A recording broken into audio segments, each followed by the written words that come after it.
So elements can be atomic or molecular, and compounds can be molecular or ionic. So we talked a little bit about the difference between covalent bonds, which are in molecular compounds, and ionic bonds, which are in ionic compounds. Let's talk about the elements as well. So of all the pure substances, there are elements and there are compounds. In the elements, most elements are atomic, meaning that in their natural state, the smallest particles are individual atoms. An example here is neon. But some elements naturally form molecules. So there are 7 of them that are diatomic. I think that's in this, yeah. So most elements have single atoms, but molecular elements exist as molecules. So there's 7 diatomic elements. Hydrogen, nitrogen, oxygen, fluorine, chlorine, bromine, and iodine. And then there's 2 other ones that are polyatomic. You're going to need to know these 7 diatomic ones. You should know that phosphorus and sulfur also form molecules, but I'm not going to expect that you remember that it's P4 and S8. They actually have a couple of other different forms as well, so that gets a little complicated.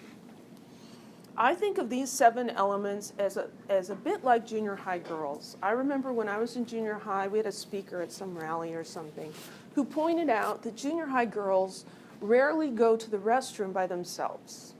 They always take a friend. And I was a junior high girl myself, and I hadn't noticed that, but then I realized that I did it myself. If we were at lunch, I needed to go to the bathroom, I always took a friend with me. I'm like, that's very bizarre. I think of these as being a lot like junior high girls. They don't want to go anywhere by themselves, so they always have a friend with them. Can they break up and separate and then be with other atoms? Sure, but you're not going to find them by themselves. So you need to know these guys, the yellow ones. So in yellow we have elements that exist as diatomic molecules. So I think this is kind of cool. I'm always looking for patterns. There are 7 of them. If you start here with number 7, it makes a 7 on the periodic table. Plus our little baby brother over here, hydrogen. So we've got these 7, 7, start with 7, make a 7 plus hydrogen. Whenever you have those as individual elements, their formulas always have a subscript 2. Diatomic means 2 atoms. And then these guys, phosphorus, sulfur, and selenium, exist as polyatomic molecules. And so I want you to be aware of it, but I'm not going to require that you remember that. There's a couple of other ways in case the periodic table 7 doesn't work for you. Horses need oats for clear brown eyes. Horses need oats for clear brown. Everything's great until we get to eyes.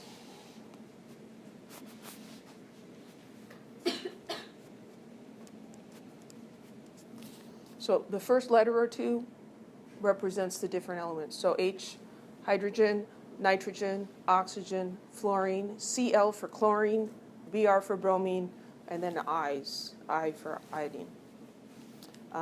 And another one that I've heard is Brinkelhoff.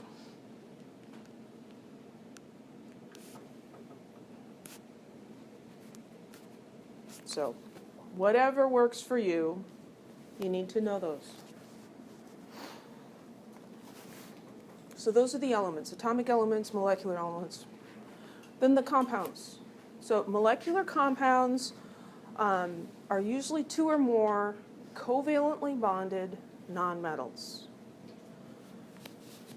The basic unit, the smallest particles, are going to be molecules. So here is propane. It has the molecular formula C3H8. Here are space-filling models of propane molecules. We have these individual clusters. The hydrogens and carbons are covalently bonded together, and they're separate units, separate molecules. Water is molecular. It has H2O molecules. Dry ice is CO2 molecules. They're nonmetals, covalent bonds. Ionic compounds have ionic bonds. Ionic bonds form between ions, right? You need a positive ion and a negative ion. Usually it's metals and nonmetals. And the basic unit is called a formula unit. There's no molecule. Okay, there's no molecules in ionic compounds. This sodium chloride crystal is just alternating sodium chloride ions in all three directions. And if it was bigger, they would just keep going. So each piece of salt, if you want to think of it as a molecule, could be construed as an individual molecule, except they're all going to have different numbers of atoms, and that's why molecule isn't useful for ionic compounds. So a formula unit is the smallest neutral collection. So it's basically an empirical formula. The smallest ratio of the cation to the anion. In sodium chloride, that's 1:1. And so we use NaCl as its formula. Gives us the lowest ratio.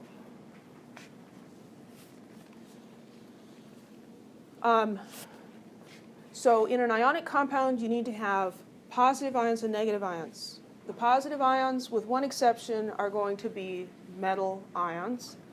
And the nonmetals, the anion could just be a nonmetal ion, but it can also be a group of covalently bonded atoms that have an overall charge.